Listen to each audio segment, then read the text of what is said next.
क्या आपको इंग्लिश के ये छोटे छोटे शब्द जैसे each, every, this, that, these, those, such, same, all और होल सुनने में तो आसान लगते हैं, लेकिन बोलते वक्त थोड़ा कंफ्यूजन हो जाता है? अगर हाँ, तो ये वीडियो आपके लिए एकदम सही है। How are you? I hope you are doing well. Welcome to my channel English and study. आज हम इन ज़रूरी इंग्लिश शब्दों के बहुत ही आसान और रोज़मर्रा के वाक्य सीखेंगे, वो भी हिंदी अनुवाद के साथ, ताकि आपको याद रखने में कोई दिक्कत ना हो। चलिए, बिना देर किए सीखते हैं वो शब्द जो आपकी इंग्लिश को बना सकते हैं और भी ज़्यादा स्मार्ट। जब भी ऐसे वाक्यों आते हैं जैसे हर एक छात्र के पास एक पेंसिल है, हर एक सेब लाल है, तो इन सब वाक्य में हर एक शब्द आए हैं। इस हर एक के लिए इंग्लिश में ईच का यूज होता है।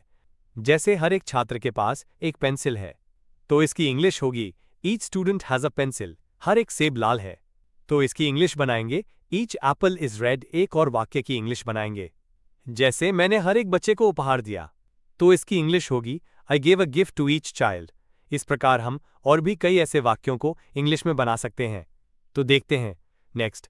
जब भी डेली लाइफ में ऐसे वाक्यों की इंग्लिश बनाना हो, जैसे हर लड़का खेल रहा है, मैं हर सप्ताह एक किताब पढ़ता हूं, तो इन वाक्यों में हर के लिए इंग्लिश में एवरी का यूज होता है। जैसे हर लड़का खेल रहा है, तो इसकी इंग्लिश होगी एवरी बॉय इज प्लेइंग।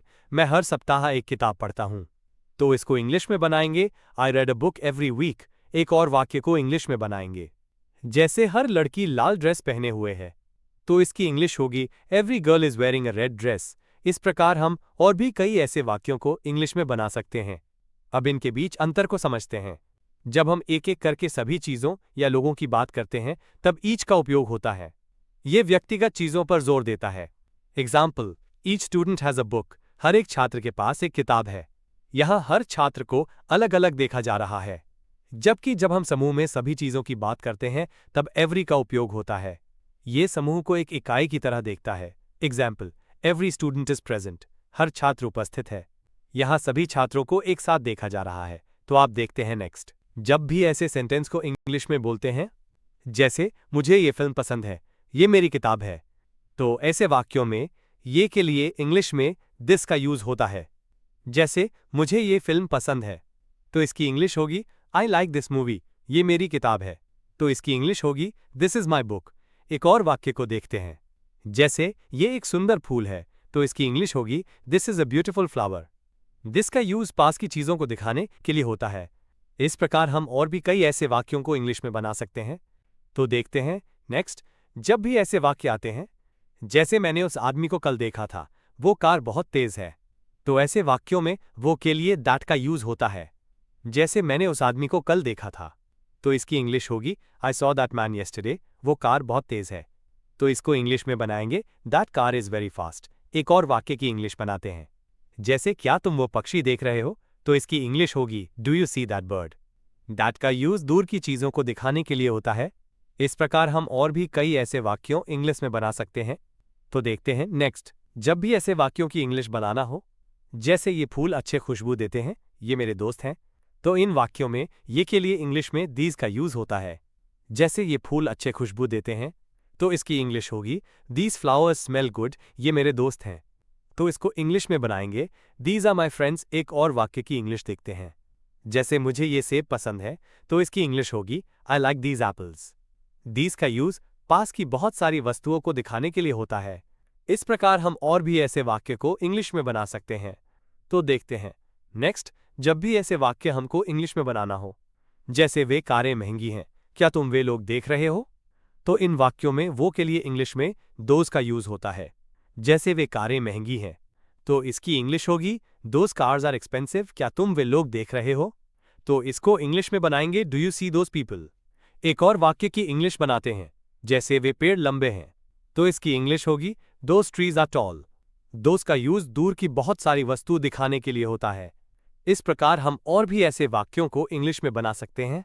तो देखते हैं नेक्स्ट। जब भी ऐसे वाक्यों की इंग्लिश बनाना हो, जैसे मैंने कभी इतना बड़ा घर नहीं देखा, वो एक ऐसी दयालु व्यक्ति है, तो ऐसे वाक्यों में इतना या ऐसा या ऐसी के लिए इंग्लिश में सच का यूज होता है। जैसे मैंने कभी इतना बड़ा घर नहीं देखा, तो इसकी इंग्लिश होगी I have never seen such a big house. वो एक ऐसी दयालु व्यक्ति है, तो इसको इंग्लिश में बनाएंगे she is such a kind person. एक और वाक्य को इंग्लिश में बनाएंगे जैसे ऐसा खाना अस्वस्थ है, सच फूड इज अनहेल्दी। इस प्रकार हम और भी कई ऐसे वाक्यों को इंग्लिश में बना सकते हैं। तो देखते हैं आगे, जब भी ऐसे वाक्यों की इंग्लिश बनाना हो, जैसे हम एक ही कक्षा में हैं, उनके पास वही किताब है, तो ऐसे वाक्यों में एक ही या वहीं के लिए इंग्लिश में सेम का यूज होता है। जैसे हम एक ही कक्षा में हैं, तो इसकी इंग्लिश होगी we are in the same class. उनके पास वही किताब है, तो इसको इंग्लिश में बनाएंगे they have the same book. एक और वाक्य को इंग्लिश में बनाएंगे, जैसे मैं हर दिन वही जूते पहनता हूं, तो इसकी इंग्लिश होगी I wear the same shoes every day. इस प्रकार हम और भी कई ऐसे वाक्यों को इंग्लिश में बना सकते हैं। तो देखते हैं नेक्स्ट, जब भी डेली लाइफ में ऐसे वाक्य आए जैसे सभी छात्र उपस्थित हैं, सारे सेब लाल हैं, इन सब वाक्य में सभी या सारे शब्द आया है, इसके लिए इंग्लिश में ऑल का यूज किया जाता है। जैसे सभी छात्र उपस्थित हैं, तो इसकी इंग्लिश होगी ऑल स्टूडेंट्स आर प्रेजेंट, सारे सेब लाल हैं, तो इसको इंग्लिश में बनाएंगे all the apples are red. एक और वाक्य को इंग्लिश में बनाएंगे, जैसे सभी लोग संगीत पसंद करते हैं, तो इसकी इंग्लिश होगी ऑल पीपल लाइक म्यूजिक। इस प्रकार हम और भी ऐसे वाक्य को इंग्लिश में बना सकते हैं। तो देखते हैं नेक्स्ट, जब भी ऐसे वाक्यों की इंग्लिश बनाना हो, जैसे मैंने पूरी किताब पढ़ी, उसने पूरा दिन काम करने में बिताया, तो ऐसे वाक्य में पूरा या पूरी के लिए होल का यूज किया जाता है। जैसे मैंने पूरी किताब पढ़ी, तो इसकी इंग्लिश होगी I read the whole book, उसने पूरा दिन काम करने में बिताया, तो इसको इंग्लिश में बनाएंगे he spend the whole day working, उसने पूरा पिज्जा खा लिया, तो इसकी इंग्लिश होगी she ate the whole pizza. इस प्रकार हम और भी ऐसे वाक्यों को इंग्लिश में बना सकते हैं। अब देखते हैं ऑल एंड होल में अंतर। ऑल का यूज एक समूह के सभी हिस्सों या लोगों के लिए होता है। Example, all students are ready, सभी छात्र तैयार हैं। यहां सभी छात्रों की बात हो रही है, एक समूह में कई लोग, जबकि होल का यूज किसी एक चीज के पूरे हिस्से के लिए किया जाता है। Example, I watch the whole movie, मैंने पूरी फिल्म देखी। यहां एक ही फिल्म की पूरी बात हो रही है। तो देखते हैं नेक्स्ट, जब भी डेली लाइफ में ऐसे वाक्य है जैसे मेरे पास अन्य योजनाएं हैं, उसने मुझे दूसरी किताब दी, तो ऐसे वाक्यों में अन्य दूसरा के लिए इंग्लिश में अदर का यूज होता है। जैसे मेरे पास अन्य योजनाएं हैं, तो इसकी इंग्लिश होगी आई हैव अदर प्लान्स, उसने मुझे दूसरी किताब दी, तो इसको इंग्लिश में बनाएंगे he give me the other book. एक और वाक्य को इंग्लिश में बनाएंगे, जैसे कमरे में अन्य लोग हैं, there are other people in the room. इस तरह हम और भी कई ऐसे वाक्यों को इंग्लिश में बना सकते हैं।